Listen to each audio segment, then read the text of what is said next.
The following program is rated U for universal audiences and is considered suitable for listeners of all ages.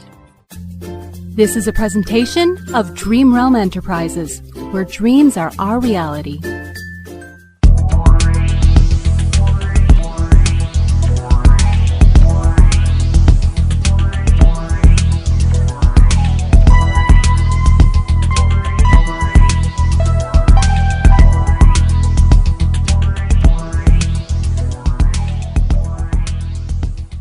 Okay, welcome back to Q or the Quintessential WHOVIAN. My name is Jon Russell, and I am your host for this podcast. And, of course, we talk about classic Doctor Who on this podcast. And today we are going to be reviewing Season 24 of Doctor Who that is on Blu Ray. This is the Blu Ray set for Season 24, or as it is called here in the U.S., the complete Season 1 of Sylvester McCoy. I still don't know why they insist on calling these sets complete Season 1 or whatever of whoever, whatever particular Doctor, instead of Season 24 as they are in the UK, and I would have supposed the rest of the world. But all the same, it is a silly marketing thing that is unnecessary and, if anything, more confusing than ever. But my thinking is that their thinking is that because of the new series, which they over here call Season 1, 2, 3, and, up, they don't want to confuse people with calling the original series Season 1 through 26, but to me, that's just even more confusing. But to call it Sylvester McCoy Complete Season 1, etc., etc. But, I guess they think Americans aren't quite as bright as the rest of the world. I don't know. But we do get it. And as Doctor Who fans, we get it. Maybe the average person might be a little confused, but I think they'd be confused either way, so I don't think it matters. All the same, I've been watching this set. Yes, I'm a little late to the game as far as reviewing this set, but I only just recently managed to acquire it, and this is indeed the American version. It's not in the big limited edition box set from Britain. I haven't bought any of those yet. I may at some point, just to see what the major differences are, which I think is mostly just in packaging. I think the discs are pretty much, the same. It's just the region encoding that's different. But all the same. With this set, of course, it's a bit pricey for what it is. I mean, it's 4 stories, 14 episodes, and it ends up being 8 discs. I guess that's how they justify it. And what they've done is they've got 2 discs per story, and you've got the standard remastered edition of the televised episodes on 1 disc, and then on the second disc for that story, you've got the extended version. All these stories have extended versions. Now, going through all of this, there's really not a whole lot of deleted material that they could add back into that. And the only episode in the entire run that seems to be significantly affected, and helped by all this would be part 1 of Delta and the Bannermen. It's the longest one of the lot that I can see. And it is the only one that has any significant deletions that, in my opinion at least, help the story along at all. The others, it's just mostly establishing stuff or extended scenes or what have you. And the extensions don't seem to really help those stories whatsoever. Delta's the only one that really benefits from this, and it's really only part 1 that really benefits from this. So it's kind of a waste of time in a way, unless you just want to see, extended cuts of those stories. And it doesn't seem like they've done any major remastering on the extended editions. They seem to be just standard editions with extra scenes, which is a shame because they don't seem to look quite as glossy, perhaps, as the regular televised remastered stories. And to be honest with you, I can't say that the Blu Ray effect, upgrading it to supposedly HD, has really helped any of these episodes. So if you've already got this season or these 4 stories on DVD, I don't think you're really upgrading as far as the episodes themselves are concerned. I don't think you're getting that much of an upgrade to see them on Blu-ray. There is a little more detail and so forth. So if that's your thing, then yeah, it makes it absolutely worth it. And it makes it absolutely worth it to get the extended cuts, and it makes it absolutely worth it for the new features that are on here, because there are a few new special features, like a making of documentary for Delta and the Bannermen, which is actually 45 minutes long, and it is actually a very good documentary. For me personally, I really like Delta and the Bannermen, especially after seeing this new Blu-ray version, the extended cut in particular. I find myself appreciating the story even more. I've always kind of had a soft spot for it, even though a lot of fans have really said that they hated it. I even heard one reviewer once who called Delta and the Bannermen crap. That's when the DVD first came out of that story, and this was, I think, 2012, something like that. 2011, 2000, somewhere in there, when Delta and the Bannermen finally came out on DVD. And Delta and the Bannermen is not crap. As far as this season is concerned, season 24, it's, obviously it's got a reputation. It's a bit silly. It wasn't the best start for Sylvester McCoy. They were still trying to figure out what they were going to do with this new doctor. And there was a lot of turmoil at the time because J&T was forced to fire Colin Baker. And we all know what happened with the whole trial situation, trial of a Time Lord. So there was a lot going on. They had to cast a new doctor. The BBC wasn't 100% certain if Sylvester McCoy was it. So that whole story is on this set. And actually Sylvester McCoy's audition tape is on this set, as well as a couple of other audition tapes from a couple other gentlemen who were sort of up for the part, but not really. It's all explained in here, so I'm not going to spoil it all. If you do decide to purchase this set, it kind of makes it worth the set just to learn all these behind-the-scenes things. Some of it was there in the standard DVD extras, but there's more to the story, which is revealed on this particular Blu-ray set in the extras, in the new extras. So that's all kind of fascinating. For me, it kind of makes it worth it. I didn't pay full price for this, by the way, because I didn't buy it the minute that it came out here in America, because I think the retail price, at least at Amazon, was $59.99 or something like that. So it was $60. And I think the suggested retail price was higher than that. It was supposed to be about $70. To me, these sets are not worth it, especially this set would not be worth the full asking price, $60 or $70. I wouldn't have paid that for this. The only one that I paid anywhere close to that for was actually Jon Pertwee's second season, or as we all know it, season 8. So that's the only one that I paid because I wanted to get it right away. And that's the only one that I've actually paid a big amount for.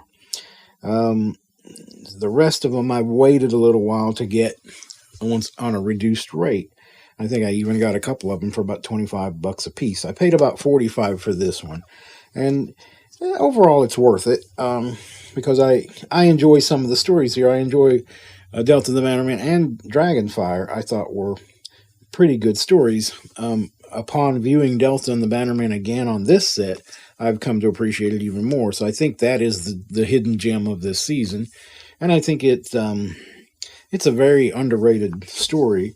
A lot of people, like I said, a lot of fans hate that story. They're really down on it. I don't know why that one in particular is so hated, when you've got other stories that fall even shorter. I think Time in the Ronnie is just a mess. I've always felt Time in the Ronnie was just a mess, and Paradise Towers really hasn't aged at all, in my opinion, either. So I have a lesser opinion of that one than I ever had, even in watching this set. There are interesting ideas in all of these stories, but I think the only stories that really worked were Delta and the Vanderman and Dragonfire, especially Delta. I think that really actually did work for what it was. It's not supposed to be Shakespeare. It's not supposed to be, high art. It's not supposed to be serious science fiction. It's a fun romp. You kind of leave your brain at the door and you enjoy it. And that's what it's for. It was perfect escapism, in my opinion. So it's not a perfect story, don't get me wrong. And it's certainly not one of the best classic series stories. But I think it actually should rank higher than it often is. The other special features on here, of course, we have the Behind the Sofa series that they do, where they get some of the actors from this particular season, and they get some other actors from other periods from the show, and sometimes behind-the-scenes people. In this case, they've got Colin Baker and Michael Jaston watching this season. They've got Sylvester McCoy, Sophie Aldred, and Bonnie Langford watching it. And they've also got Peter Davison and two of his companions, Nissa and Tegan, Janet Fielding, and Sarah Sutton. Of course, I went blank for a second on her name, but Sarah Sutton and Janet Fielding, along with Peter Davison. So the thing with the Behind the Sofas for me is they always seem a bit odd. They're supposed to be sort of video commentaries for the episodes of whatever season that they're doing, and they take these actors and technical people sometimes, and they sit them down originally on a sofa, but with COVID, the last 2 or 3 releases have had them sort of separated by a glass partition, and each of them sitting in like an easy chair or something, as is the case with this one. But they sit them down and make them watch a season's worth of Doctor Who and then react to it. And so it's kind of like a reaction video with these stars.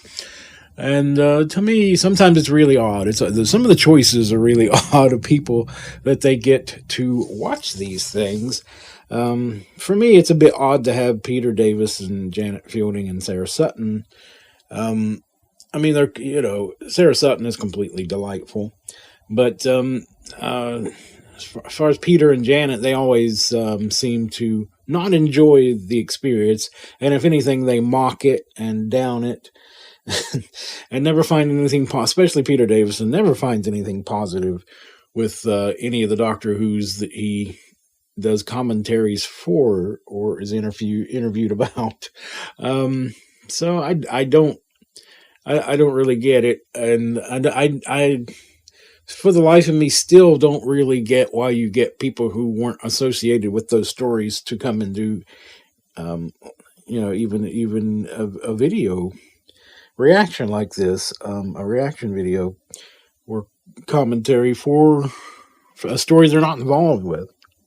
With the Colin Baker bit, that's actually kind of interesting, because this is what, for him, it's what might have been. He might have been involved in this season and these stories if he'd hadn't been fired.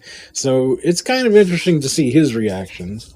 But beyond that, I often don't get these behind the sofa things, because I don't know why we should care what these actors, who really, most of them aren't really Doctor Who fans, like Peter Davison, for instance. He claims to be a Doctor Who fan, but he never finds anything positive in it, and always complains about it, and always sends it up in his comments.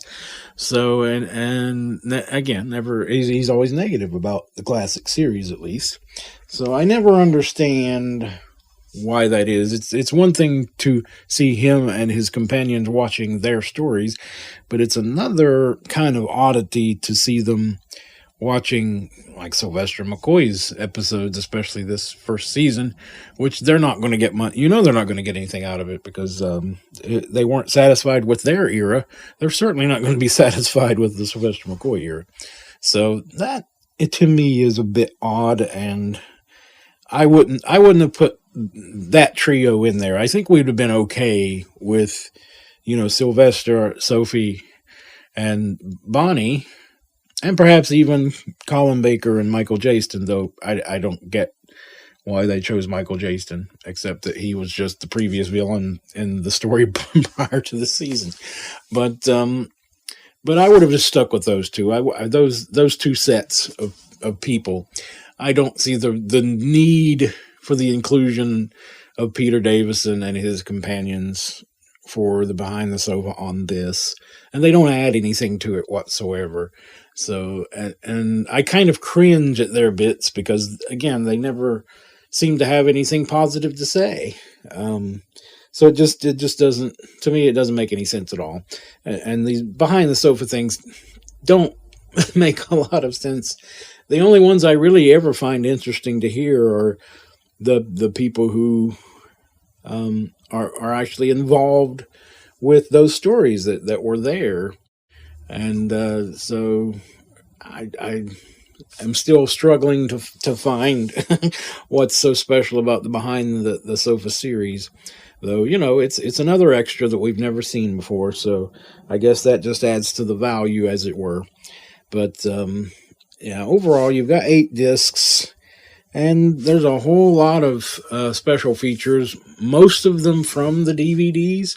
So unless you are just desperate to have that slight, and I mean very slight, HD upgrade, and the new features that are on here, I think you're okay with the DVDs. If you're okay with owning the DVDs and not owning this Blu Ray set, I hate to say it, but you're probably just as well off, or just waiting a while longer, because this set will probably go down in value as time goes by. I suspect in a year or so it'll probably be around the $30 to $35 mark.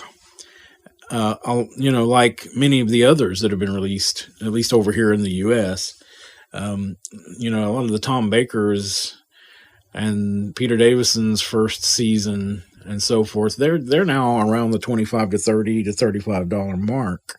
And even the first Pertwee set that they released, which was season 10, I believe. That one is going for around $30. So, you can wait. I don't think that they're going to be out of print anytime soon, unless the sales just completely dip. And of course, for anything from 1970 up, it's going to do well here in America. And I think in America, we've waited a long time for these complete season sets. That's how we're used to buying TV shows, is by season or by complete series. With Doctor Who, you couldn't do a complete series because it's 26 seasons and, gosh, like almost 2,000 episodes. That would be a big set. But, we're accustomed to buying seasons. So some of the individual DVDs didn't sell as well, especially the early black and whites and the later, Sylvester and Colin Baker stuff. But as seasons, they probably do a little bit better. And, I think if you really want to complete the set as a collector, wait a little while and let it go down even further. I waited a couple of months and, am paying about $20 less. I paid about $20 less than what the pre-order price was at Amazon. So like I said, I got this set for about $45 after they marked it down. It will, like I said, it'll go down further. So If you're just wanting to complete the collection and you don't really care about this season, wait for that to happen. Wait for that to happen. It's not a must-have right away. There's some interesting stuff here, don't get me wrong. And I do have a soft spot for a couple of the stories. Like I said, Delta and the Bannerman and Dragonfire, I think are perfectly fine stories for what they are. Neither of them are perfect. Dragonfire is notable because it's the first appearance of Ace, and has some good performances, has some silly performances, has some, as with this entire season, there are some interesting concepts, but there are some silly ideas in it as well, and that's each of the stories are that way. And there's some good performances, and there are not so good performances, but there are a lot of big name British stars in this season, and it's what makes certain things like Time in the Ronnie, what makes it worth watching is you've got a new Doctor, and of course you've got the Ronnie in it. So Kate O'Mara is terrific as the Ronnie, even if the material isn't very good. With Paradise Towers, you've got Richard Briers. I mean, for me, he's one of my favorite actors, period, of all time, and he's certainly one of the best British actors you're going to find in this series. With Delta and the Bannerman, there's a whole host of big names in this, Ken Dodd and Stubby K, and my goodness, the list just goes on. There's a lot of great people in it, and actually, like I said, I think Delta and the Bannerman is one of those overlooked gems. I think it's a lot of fun if you don't look too closely at it, if you don't examine it with the micro, with the if you don't examine it too closely and under the microscope, then just leave your brain at the door and enjoy it. You can enjoy it. So if you examine it too closely, and any story you can pick out the flaws, then you can ruin it for yourself. But with this one, it's actually a fun little romp. So give it another try. If you haven't seen it for years and you thought it wasn't very good, give it another try. It's especially if you get this set. Watch the extended version. You might have a better appreciation for it. And watch the documentary that they created for this set. And you might have a better appreciation for it. So, and Dragonfire, of course, you've got the wonderful Tony Selby back as Glitz, and others. So it's and the debut of Ace, which for my money is one of the best companions of the classic series. I always loved Ace. So you've got that, and that's what for me always made Dragonfire worthwhile, even though a lot of it is silly, especially that first cliffhanger, which is literally Sylvester hanging off a cliff. But overall, the set is fun. It's a fun set. I'm happy to own it because I'm trying to collect all these Blu Ray sets, and of course, I love the classic series. And there's not a story that in the classic series that I can say I hate, but with that said, this season actually has two of the stories that are probably on the bottom of my list of Doctor Who stories. Probably at the top of my list of least favorite stories. I can't tell you which one is worse, Time in the Ronnie or Paradise Towers. I'm not very fond of either one. I probably will give it to Time in the Ronnie for being the worst classic Doctor Who story. Certainly not the worst ever Doctor Who story. We've seen worse things in the new series, trust me. So yeah. So it's, there are things that are watchable in both of those stories. And of course, with Kate O'Mara and Richard Briers, respectively, yeah, they make it worthwhile to revisit those stories now and again, but they're certainly not stories I would watch over and over again, because there's very little in there for me. But Delta and the Bannerman, loved it. Dragonfire, I really like that one. So is the set worth it? If you get it at around the $30 to $35 mark, yes, it's absolutely worth getting this set.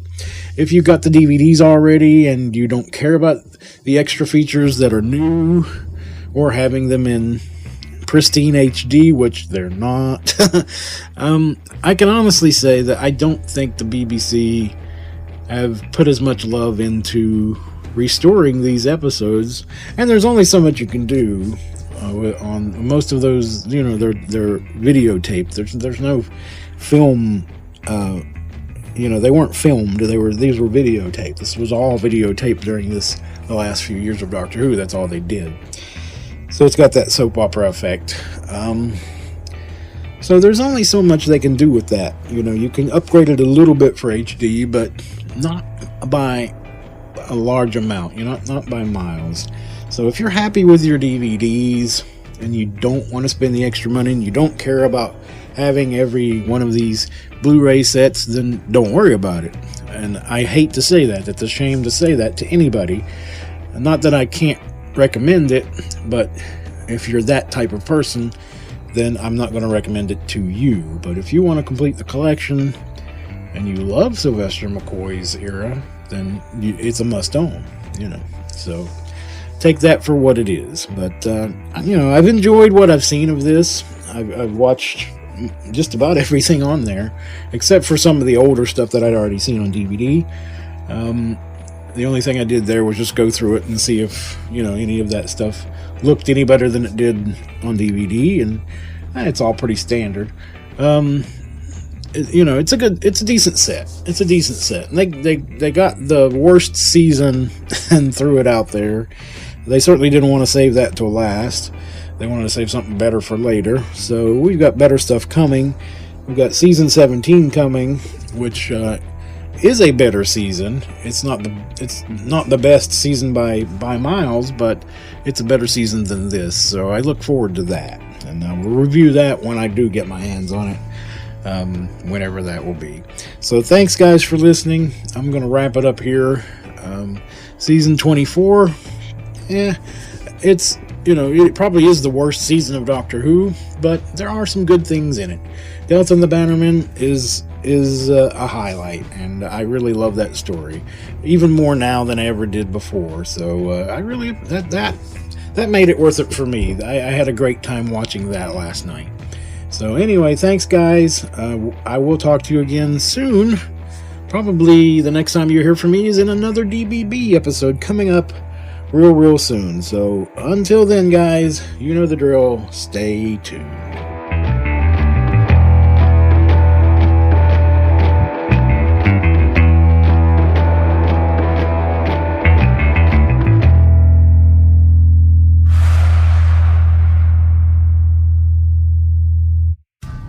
You have been listening to a fan production for Dream Realm Enterprises.